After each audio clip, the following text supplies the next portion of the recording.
Então, prosseguir.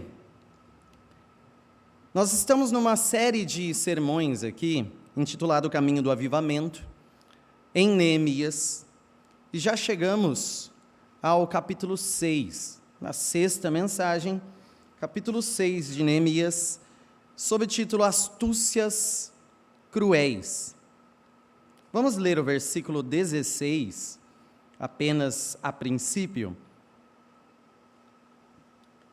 Sucedeu que, ouvindo-o todos os nossos inimigos, temeram todos os gentios, nossos circunvizinhos, e decaíram muito no seu próprio conceito, porque reconheceram que por intervenção de nosso Deus é que fizemos esta obra.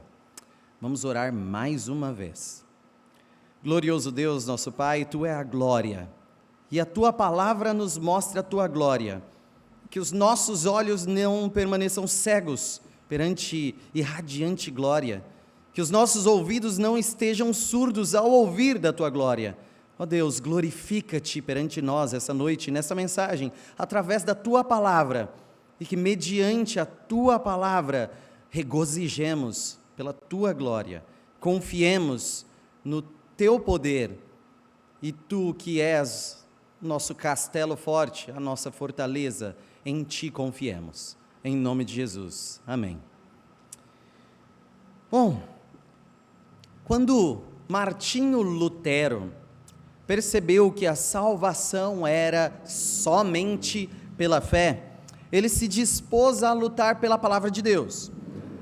Só que para frustrar a luta dele pela palavra de Deus, alguns líderes religiosos da época promoveram interrogatório, debate, condenações por documentos oficiais da igreja, condenações jurídicas, na qual ele poderia ser morto a qualquer instante.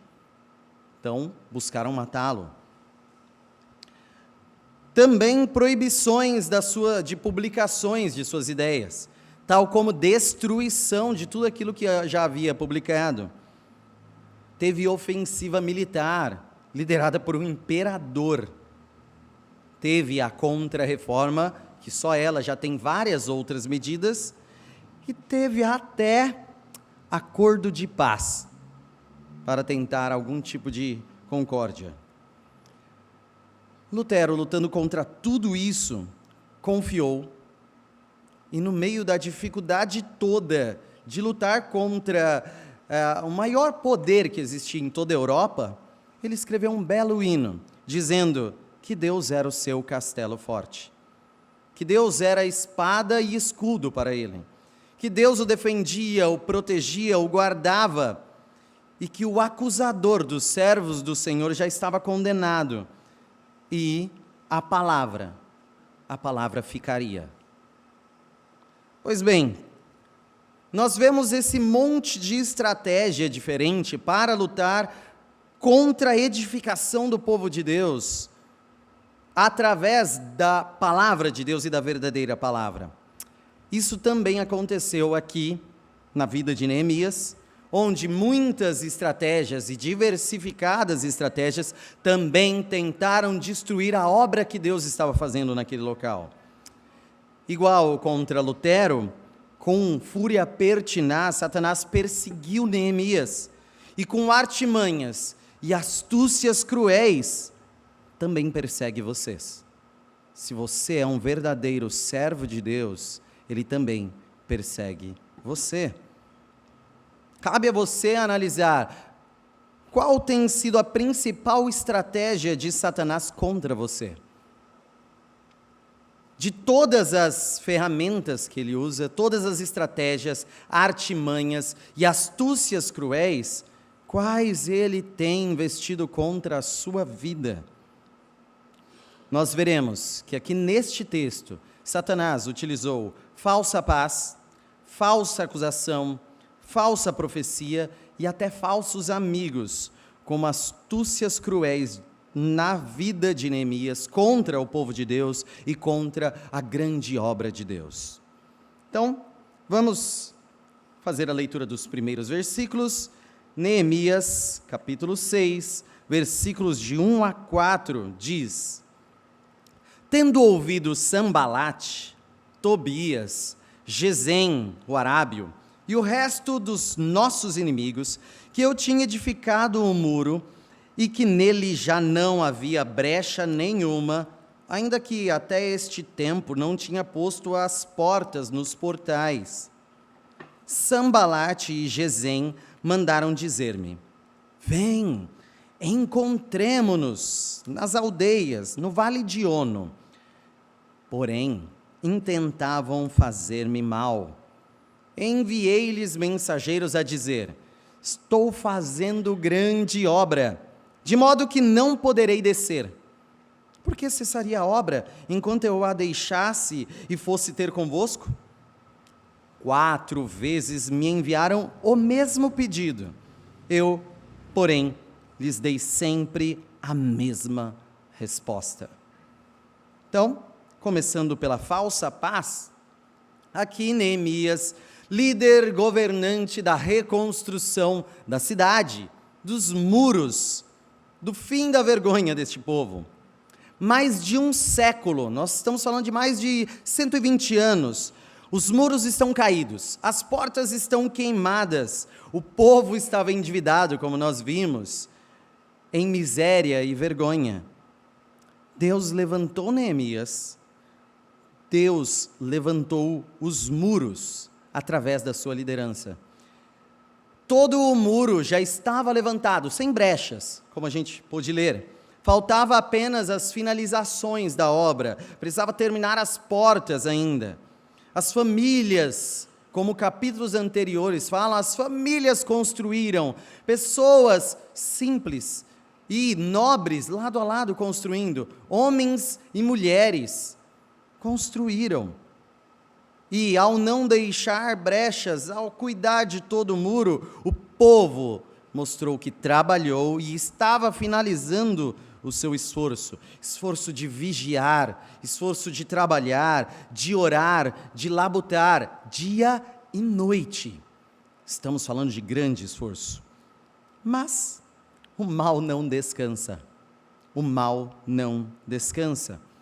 Havia constante interesse do mal sobre aqueles. Há inimigos sempre ouvindo, não é diferente na sua vida. Há inimigos trabalhando. Ainda existia vontade de destruir a obra de Deus. Por isso houve um convite aqui para Neemias. Por carta, pediram para Neemias se encontrar com ele, Sambalate e Gesem aqui representados, num local que fica mais ou menos entre Jerusalém e Samaria. Seria um local teoricamente neutro, mas ainda assim perigoso. Como se fosse, então, para um acordo. Então, é interessante isso, aqueles que tentaram colocar medo para que não avançasse a obra, tentaram confundir o povo para que não avançasse a obra, tentaram invadir e soltar boatos de que invadiriam, agora, repentinamente, querem paz, querem um acordo, querem uma negociação. Há um convite aqui de nitidamente falsa paz. Afinal, Neemias, ele sabia que estes que procuravam fazer mal a ele estavam chamando ao encontro. Ele sabia que este encontro seria então uma cilada. Ele, o povo que seguia ele e também os inimigos desse povo sabiam que com a morte do líder poderia haver a morte da obra. O inimigo, que já tinha tentado então várias outras estratégias aqui, de várias outras formas, destruir a obra, a reconstrução do povo, ou seja, do muro e, consequentemente, da cidade de Jerusalém, agora se disfarça em acordo, se transveste de diplomacia, e nós sabendo que é uma cilada mortal aqui.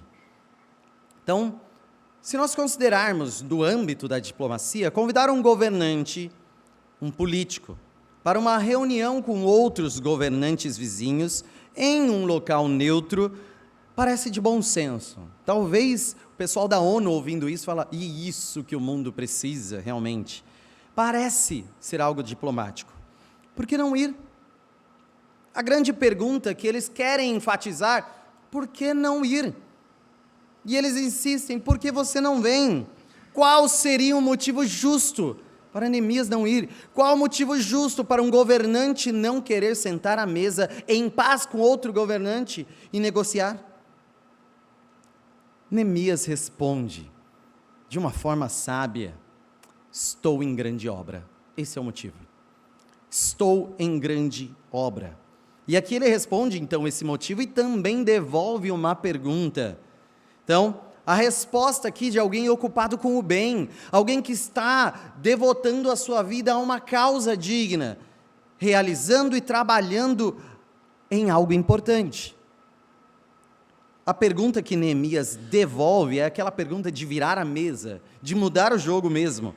A pergunta ideal não é por que um governante não se reuniria com outros governantes, mas a pergunta ideal é: por que uma obra importante seria parada por causa de uma reunião? Por que uma obra muito importante seria parada por causa de uma reunião? Por que cessaria a obra? Por que eu deixaria a obra? E eu fosse até vocês aí, por que eu faria isso? Porque é importante que agora eu pare a obra, a grande obra que eu estou fazendo. O mal não quer descansar. Por isso, ele não recebe uma carta, ele recebe 4 cartas, 3 vezes mais o mesmo pedido, mais 3 rejeições. O inimigo tenta e tenta novamente. O inimigo vai pela insistência, o inimigo oferece o mesmo convite várias e várias vezes. E onde há insistência para o mal, deve haver resistência ao mal. E Neemias resistiu, e a resposta negativa veio todas as vezes da mesma forma. Nós precisamos aplicar isso em nossos corações, principalmente pensando, em primeiro lugar, fazer grande obra te livra das ciladas da falsa paz. Você precisa fazer, ser participante dessa obra. A astúcia cruel do inimigo inclui também tentar fazer paz com você. O mundo está te chamando para fazer também alianças de paz. Aqueles que pensam que o inimigo está apenas tentando te matar, às vezes ele está com uma voz doce tentando fazer você simplesmente abraçá-lo. A mesa do inimigo é um banquete de miséria. A festa da podridão te chama. Só que o convite lindo, muito bem enfeitado, é para uma morte horrível. Muitos caem nessas ciladas por não estarem ocupados nas trincheiras da igreja, combatendo o bom combate. Aquele que está fazendo uma grande obra evita muitos convites mortais por estar ocupado com o que realmente importa. Tito 3,8 diz: fiel é esta palavra, e quero que, no tocante a estas coisas, faças afirmação confiadamente, para que os que têm crido em Deus sejam solícitos na prática de boas obras. Estas coisas são excelentes e proveitosas aos homens. No que você está envolvido? Qual é a grande obra que Deus tem feito e você está lá com as mangas arregaçadas trabalhando? Você está ocupado com a grande obra? Você está disponível para convites do mundo? Ou você está ocupado na obra do Senhor? Você está ocupado com a grande obra? Outra aplicação que devemos considerar é: a insistência do inimigo, existe a resistência do cristão. Persevere, lute. Entenda que não será um convite, não serão 2 convites, serão vários, inúmeros. Por inúmeras vezes o inimigo há de tentar, tentar e tentar, vai convidar, vai insistir. Você não deve ser vencido pelo cansaço. Os seus olhos são atraídos por ele vai tentar de uma forma, de outra. O seu ouvido é atraído para o pecado, ele tentará que você ouça de um lado ou de outro. A todo momento e de várias formas, ele insistirá com o mesmo convite. Não ceda. Sansão foi vencido pela insistência de Dalila. Jesus venceu mesmo na insistência de Satanás. Satanás insistiu, Jesus resistiu. E as respostas contínuas de Jesus foram na palavra: está escrito, está escrito, está escrito. Resista na palavra. Hebreus 12, de 1 a 4, nos lembra dessa resistência. Hebreus 12, de 1 a 4. Portanto, também nós, visto que temos a rodear-nos tão grande nuvem de testemunhas, desembaraçando-nos de todo o peso e do pecado que tenazmente nos assedia, é contra isso que a gente luta. Corramos com perseverança, não deixe, não pare, não cesse. A cada hesitação sua é uma vitória do inimigo. A cada momento em que você para, o inimigo está avançando. Então, corramos com perseverança a carreira que nos está proposta, olhando firmemente para o autor e consumador da fé, Jesus, o qual, em troca da alegria que lhe estava proposta, suportou a cruz, não fazendo caso da ignomínia, e está assentado à destra do trono de Deus. Então, olhando para aquele que realmente persevera e continua, e mesmo quando teve que enfrentar a cruz, perseverou, continuou, resistiu. Não deixou de fazer a vontade do Pai e não se abandonou ao pecado como alívio de suas dores. Versículo 3 diz: considerai, pois, atentamente aquele que suportou tamanha oposição dos pecadores contra si mesmo, para que não vos fatigueis, desmaiando em vossa alma. Ele fez o pesado, ele carregou a carga e te deu descanso. Você pode descansar nele, mas é um descanso ativo. O versículo 4 deixa claro isso. Ora, na vossa luta contra o pecado, ainda não tendes resistido até ao sangue. Na sua luta contra o seu pecado, na sua luta contra as insistentes convites de Satanás, na sua luta contra a atração do mundo, você ainda não tem resistido ao sangue. Até que ponto você tem resistido à falsa paz do mundo, aos prazeres que ele vai te chamar no banquete da morte? Se a obra de Deus está parada na sua vida, você está em paz com o mundo. Se as suas mangas não estão arregaçadas em fazer a vontade de Deus e em batalhar, você está em paz com o mundo. Até que ponto você tem resistido à falsa paz do mundo? Mas as estratégias de Satanás aqui não param na falsa paz. A segunda aqui é a falsa acusação. Neemias 6, versos de 5 a 9, que dizem: então Sambalate me enviou pela 5ª vez o seu moço, o qual trazia na mão uma carta aberta, do teor seguinte: entre as gentes se ouviu, e Gesem diz que tu e os judeus intentais revoltar-vos, por isso reedificas o muro e, segundo se diz, queres ser o rei deles, e puseste profetas para falarem a teu respeito em Jerusalém, dizendo: este é rei em Judá. Ora, o rei ouvirá isso, segundo essas palavras: vem, pois, agora, e consultemos juntamente.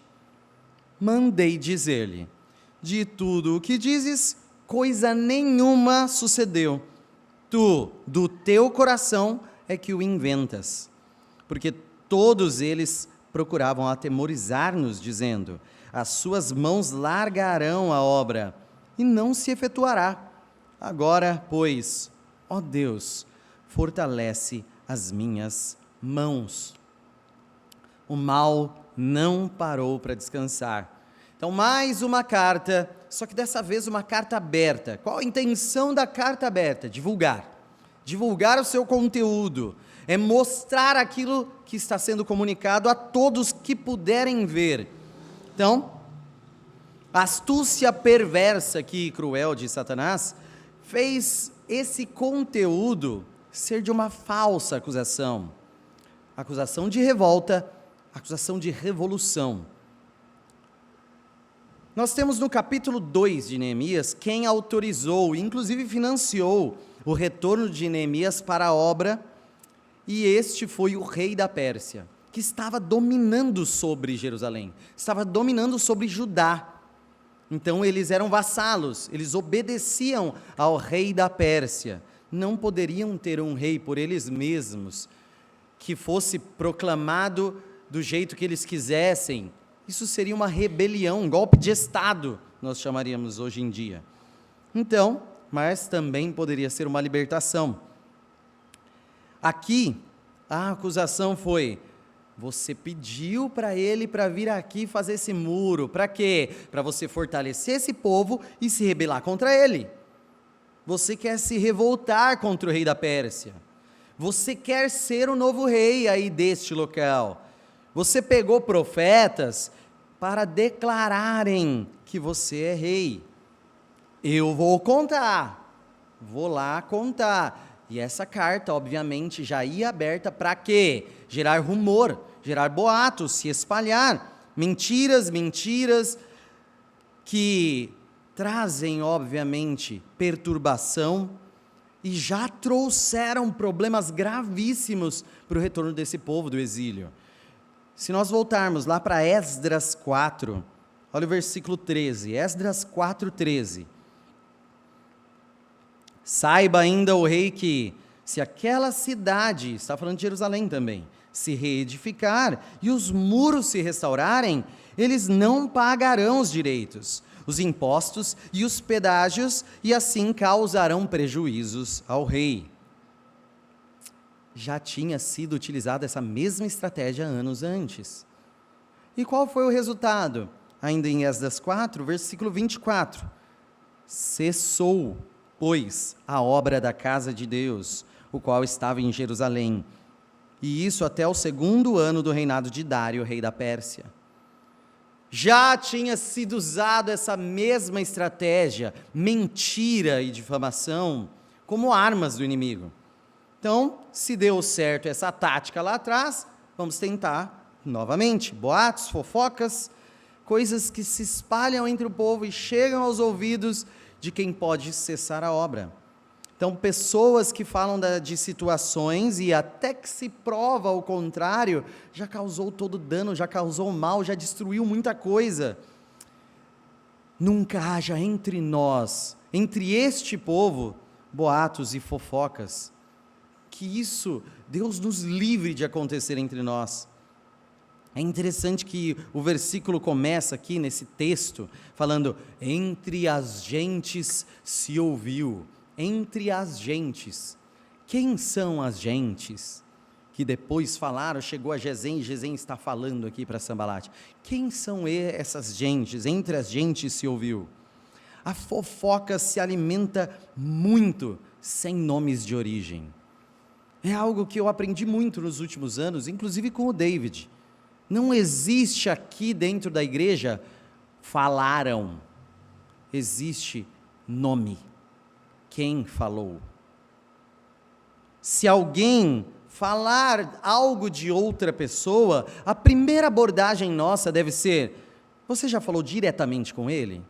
Essa é a abordagem correta. Você já falou diretamente com ele? Vamos falar, mas nesse caso, por algum constrangimento, alguma coisa só deste caso, não seria sábio falar direto e procurou uma pessoa intermediária sábia. Ótimo. Então, a segunda pergunta é, então posso falar que foi você que disse isso para mim? Se a resposta é não fala que fui eu não. Acaba ali, porque isso é fofoca. Fale para essa pessoa procurar em Deus perdão, porque isso é fofoca. Então, a igreja deve lidar com nomes e exortações. Você deve aceitar a exortação dos irmãos, encorajando a cuidar de você. Não seja melindroso. Não é lugar disso na igreja. Você não deve ter medo de confrontos na palavra. E esses confrontos são diretos. Isso amadurece, isso santifica, isso é para a glória de Deus. A intenção aqui no texto de Sambalate, ao espalhar isso, ao enviar essa carta aberta, é reforçar aqui o convite da reunião. É forçar Neemias a ir à reunião. Então, se você quiser que a sua reputação não seja esta, se você quiser que o rei não venha contra você, vem aqui, vamos nos acertar. Venha resolver, venha provar que esta não é a sua intenção. Venha e mostre que não está tramando nada. Só que aqui Neemias gabarita, ele acerta de novo e dá uma resposta direta de quem não teme. Para de inventar, nada disso é verdade. Saiu do seu coração. É isso. Ele simplesmente fala, é mentira. Dá um joinha e vira as costas. Ele conhece o rei, ele era copeiro do rei, ele sabe a imagem que ele mesmo tem perante o rei, e por isso é importante zelar pela sua imagem, muito antes do boato surgir. Então, como ele tem um muro a terminar, ele simplesmente fala, é mentira, vira as costas. Ah, mas isso dói, saber que a sua imagem está sendo deturpada por trás dói. Pois bem, ele orou. A dor dele é expressa na oração, confiando em Deus.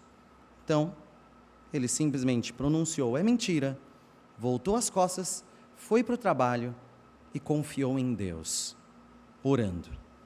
Nós devemos aplicar isso em nosso coração.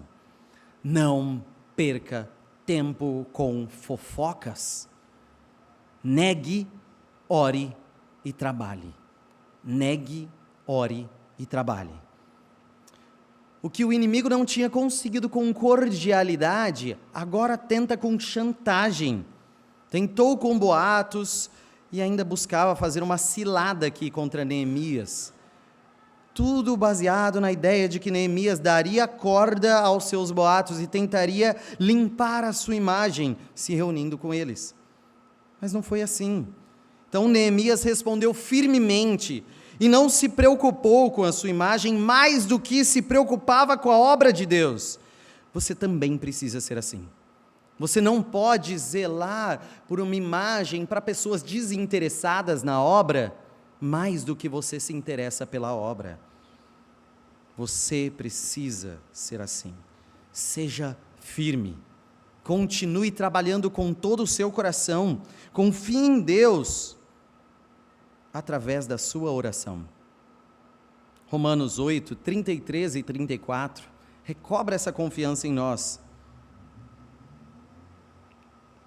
Romanos 8, 33 e 34 diz: quem intentará acusação contra os eleitos de Deus? É Deus quem os justifica. Quem os condenará? É Cristo quem morreu, ou antes, quem ressuscitou, o qual está à direita de Deus e também intercede por nós. Como você vai ficar preocupado com falsas acusações? Como você vai ficar preocupado com o que alega falsamente a boca peçonhenta do inimigo, se é Deus quem te justifica, é Deus que proclama justiça? E aqui, quem pode acusar, se Deus é quem dá a justiça? Se você é um eleito dele, quem pode acusar você? Quem pode condenar você? Se Cristo morreu e ressuscitou, e assentado à destra de Deus, do próprio Deus, é quem intercede por você.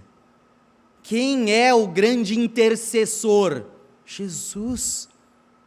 Quem é aquele que comparece perante Deus, assentado à sua destra, ou ao seu favor, ou no seu prazer, e por nós intercede? O próprio Cristo. Você está em Cristo, você está nele, você tem ele como seu intercessor, ou você procura em outros lugares outros intercessores?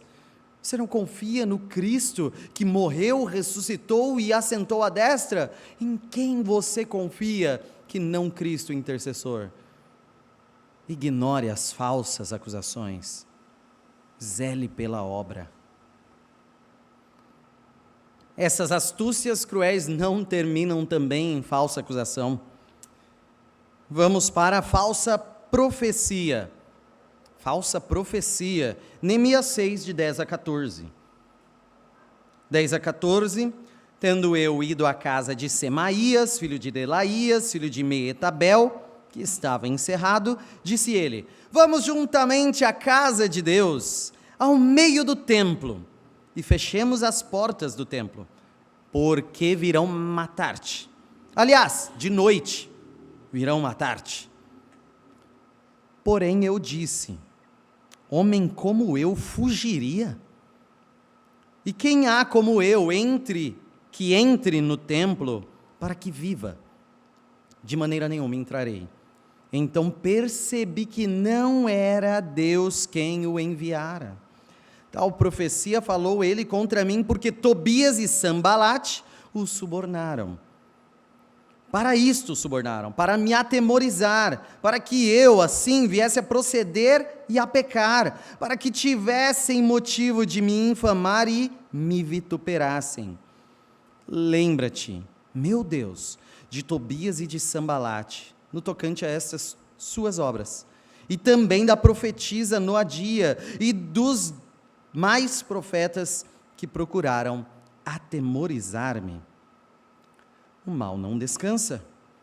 Agora ele está tentando vencer novamente pelo medo, com outras estratégias de como infundir esse medo, ardilosamente através de falsa profecia. Chegou nesse ponto. Não é mais humor, não é mais carta, não é mais inimigos prometendo invadir. Chegou no ponto de usar alguém falando em nome de Deus dentre os profetas. O medo aqui, ele vem como semente do pecado.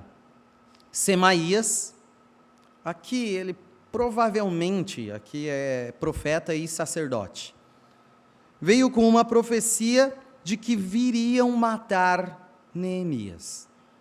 Então a ideia dele, estão vindo te matar. E ainda para intensificar, assim como não foi suficiente, e vão vir à noite. Então quando você está vulnerável, no meio da noite, da penumbra, no meio do descanso, quando você fechar os olhos, será traspassado pela espada do inimigo. Eles virão. Bom, só que aí eu mesmo tenho a solução. Semaías diz: eu mesmo já sei o que você deve fazer. Olha, nem tem portas aqui, os muros, tudo, uma casa é vulnerável, vamos ao templo. O templo já está pronto, lá tem porta. Lá no templo ninguém vai entrar lá. Pode ficar tranquilo, ali é um lugar seguro. A gente entra, tranca as portas e ninguém vai relar em você essa noite. Vamos fugir? Vamos se esconder? Vamos nos trancar no templo? Essa ideia da fuga para o templo é uma tentação astuta e cruel. Somente levitas, que eram sacerdotes, podiam entrar no templo, que não era o caso de Neemias. Olha Números 18, 6 e 7. Números 18, 6 e 7. Eis que tomei vossos irmãos, os levitas, do meio dos filhos de Israel. São dados a vós outros para o Senhor, para servir na tenda da congregação. Mas tu e teus filhos contigo atendereis ao vosso sacerdócio, em tudo concernente ao altar, e ao que estiver para dentro do véu. Isto é vosso serviço. Eu vos tenho entregue o vosso sacerdócio por ofício como dádiva. Porém, o estranho que se aproximar morrerá. Então, tudo que envolvia a tenda da congregação, ou seja, naquele momento que o povo se deslocava, o templo era móvel, nós chamamos de tabernáculo. Tudo que envolvia acessar o tabernáculo era com sacerdotes da tribo de Levi, nenhuma outra tribo. E dentro da tribo de Levi ainda sacerdotes. Pois bem, se outra pessoa invadisse lá, deveria morrer. Deveria morrer. Então, está usando aqui um artifício para enganar. Essa tentativa foi sagaz e astuta, mas tem algo que vence a astúcia cruel do inimigo: o conhecimento da palavra de Deus. Se não fosse isso, Neemias tinha caído. Neemias, ciente da sua liderança, ele já começa: um homem como eu fugiria? Essa frase em especial deve reverberar um pouco na nossa mente aqui e ecoar em nossos corações. Um homem tem um chamado de liderança. O homem tem chamado de liderança na família, tem chamado de liderança na igreja, tem chamado de liderança na sociedade, e nós vemos homens fugindo por medo, se escondendo. Deus usa aqui Neemias para gravar essa frase em nós: homem como eu fugiria? Se tantos estão apostos por semanas aqui em vigilância, com a pá numa mão, com o bloco numa mão, com o peso numa mão, a arma na outra. Tantos estão aqui com a arma pendurada e construindo o muro. Como o líder poderia se esconder? Se tantos estão vigiando, moços vigiando durante toda a noite sem dormir, como o líder poderia se esconder? Se famílias têm lutado contra o pecado e pela sua fé, como um homem pode se esconder? Se a igreja tem lutado pelo evangelho, como um homem como eu poderia se esconder? Neemias conhecia a palavra. Como se sabe aqui imediatamente que há um falso profeta. Como no ato você sabe que há um falso profeta. Você pode pensar: se a profecia não se cumprir, as escrituras dizem isso, mas e se a profecia é para daqui a um tempo? Como no ato você sabe que é um falso profeta? Quando a profecia vai contra a palavra de Deus. Quando a profecia não cumpre a palavra de Deus, já está contra o que Deus revelou. Neemias percebeu que não era de Deus, mas subornado aqui pelos seus inimigos, pago pela falsa profecia, pago para fingir que era Deus falando, pago para fazer pecar, para trazer má fama, para trazer vergonha. Ele sabia disso. Qual é a resposta de Neemias? Orou de novo, apelando à justiça divina. Ele confiou em Deus, jorrou suas frustrações, que são muitas aqui, em oração, e voltou ao trabalho. Não é fácil, não é simples, mas depende de você se expressar continuamente em oração, lançar suas ansiedades em Deus, arregaçar as mangas e trabalhar na obra. Precisamos aplicar isso em nosso coração. Conheça a palavra para condenar falsos profetas. Esse é um desafio muito grande em toda a história da igreja. Não foi diferente antes, não é diferente hoje. Conheça as escrituras para condenar falsos profetas. Vocês podem pensar: não, é fácil demais. O mundo inteiro, até quem não conhece as escrituras, vai lá e começa a dar risada do The King of the Power. Por quê? É fácil saber que é falso, né? Facinho. TikTok inteiro sabe que isso daí não vem de Deus. Todo mundo sabe. Até quem não crê em Deus sabe que isso daí é pilantragem. Isso é verdade. Mas nem todas as falsas profecias, que estão inclusive mais próximas de nós, são tão escandalosas. Às vezes elas são mais sutis, elas apelam para o nosso medo, elas balançam as nossas pernas. Tem falsos profetas ao nosso derredor pregando salvação por obras, pregando salvação por dízimos, pregando salvação por méritos de escolhas. Há pregações de purgatório, orações por mortos, salvação sem Cristo, ou que você deve consertar a sua vida para depois procurar a Deus, depois ir a Jesus. Como você pode discernir quem é falso profeta e ser confiante na sua fé, resoluto na sua fé?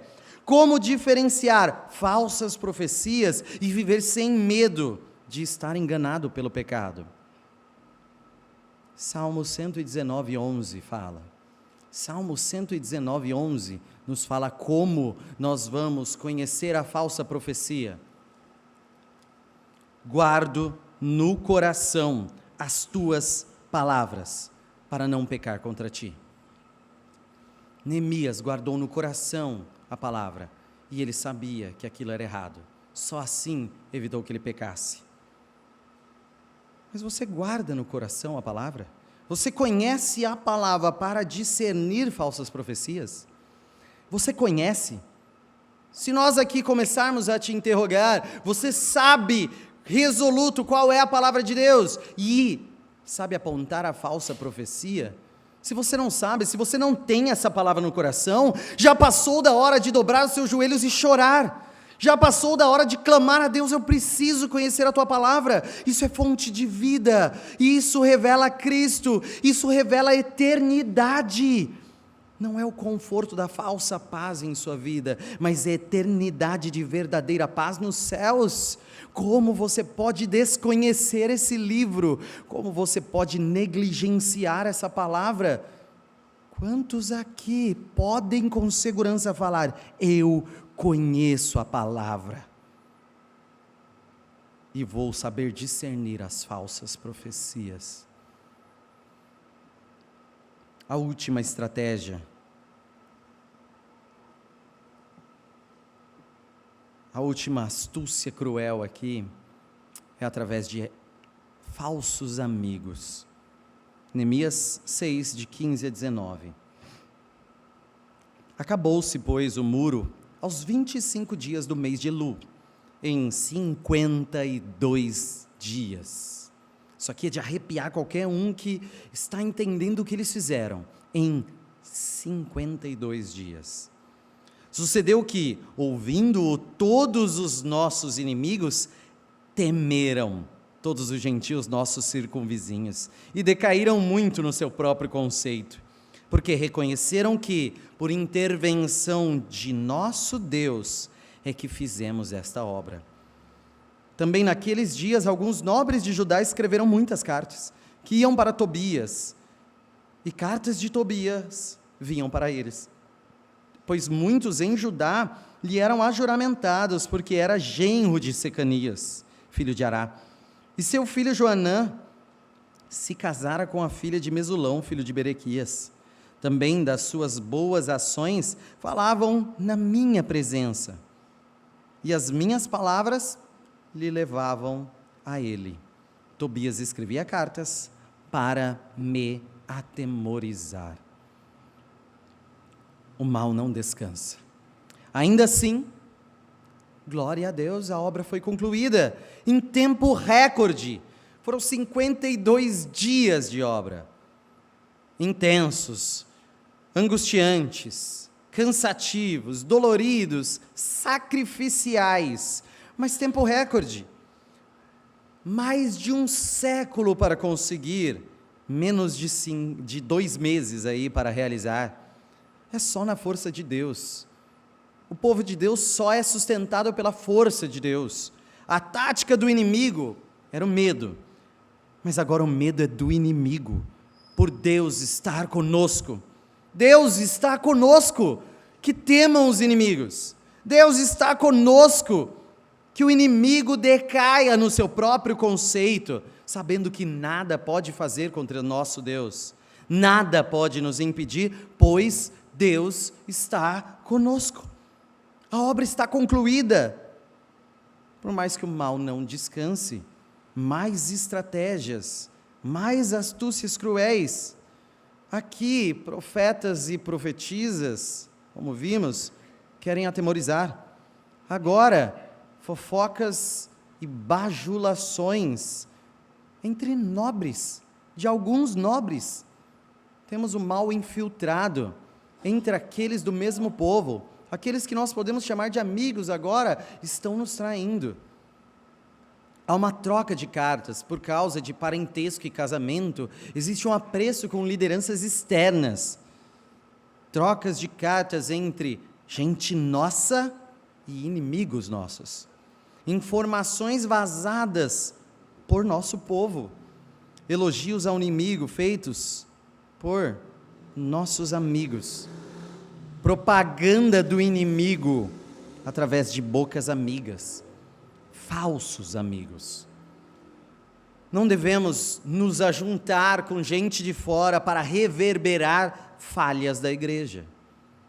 Todos somos pecadores. Aqui nessa terceira igreja batista, não existe ninguém que pensa que não tem pecado. Somos todos falhos, miseráveis pecadores, vermes, se preferirem. Eu prefiro. Eu sei quem eu sou. Todos somos pecadores.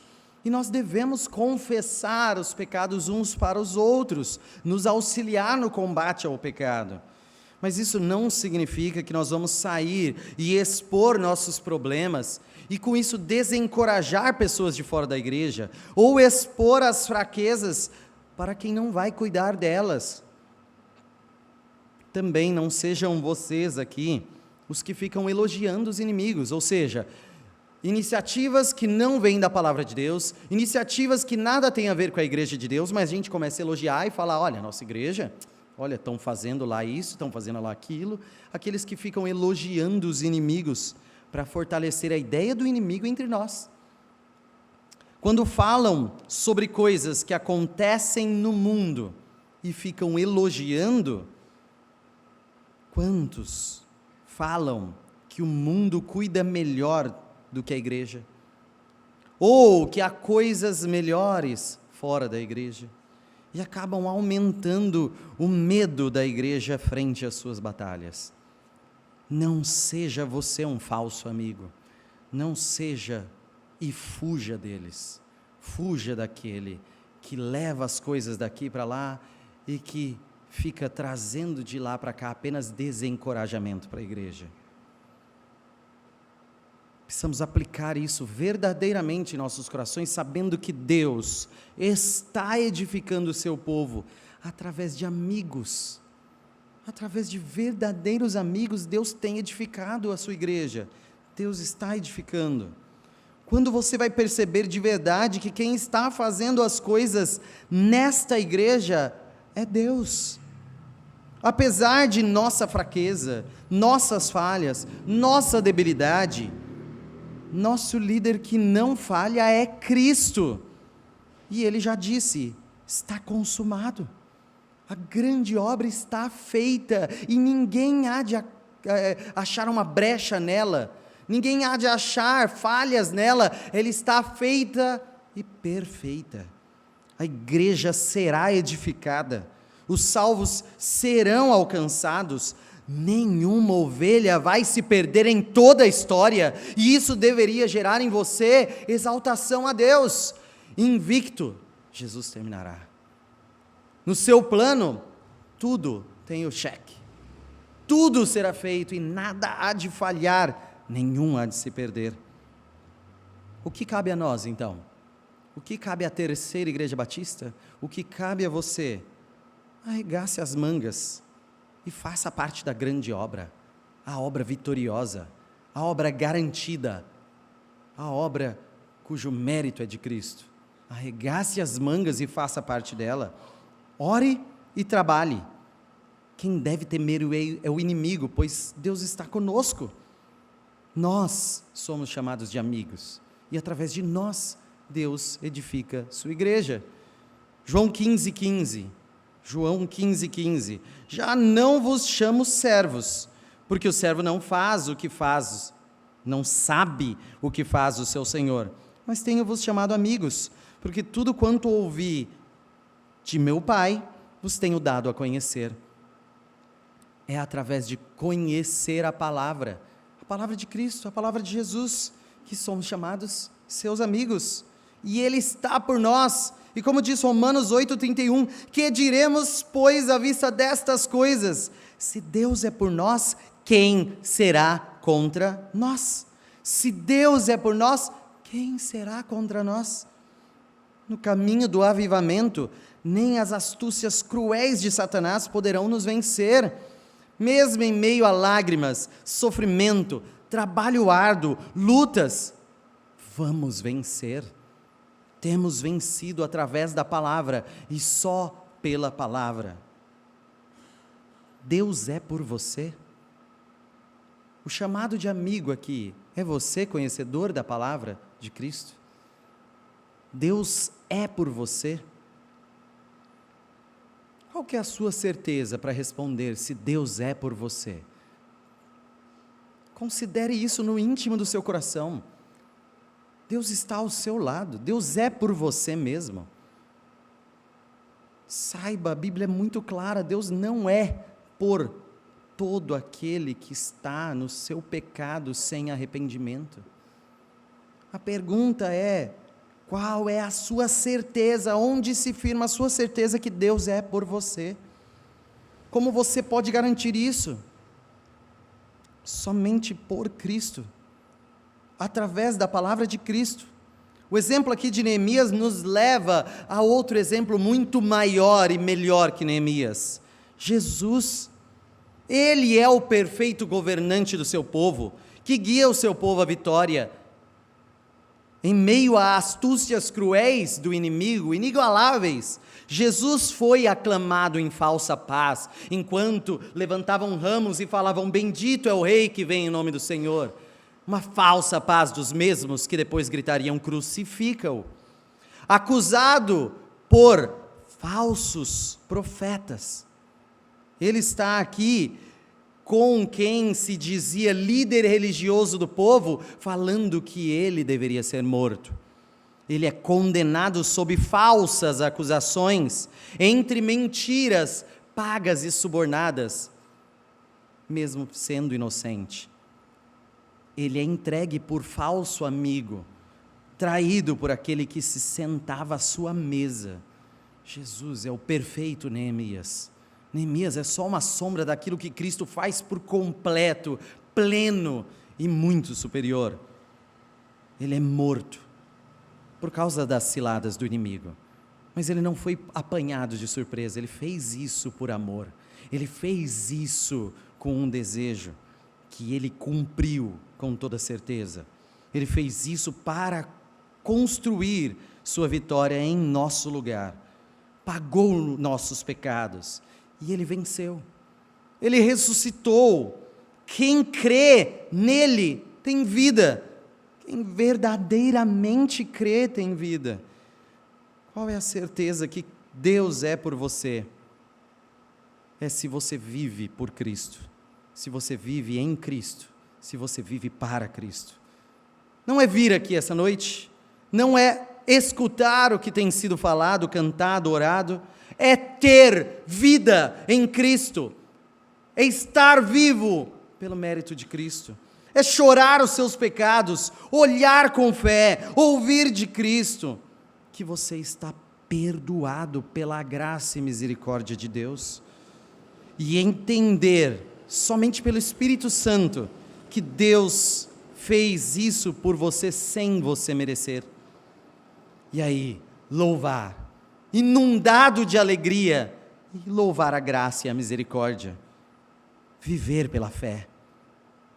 Deus é por esses que assim são. Deus está ao lado destes que assim são. Deus é por você. Só estes vão resistir às astúcias cruéis de Satanás. Deus é por você. Os que confiam na graça têm em Deus a sua fortaleza. Vamos cantar o hino que Lutero escreveu. vamos cantar verdadeiramente um hino sobre a nossa segurança em Deus pela fé. Reflita nisso, reflita nas palavras desse hino, cante verdadeiramente essas palavras. Nos convido a ficar de pé e vamos cantar o hino 323, Castelo Forte.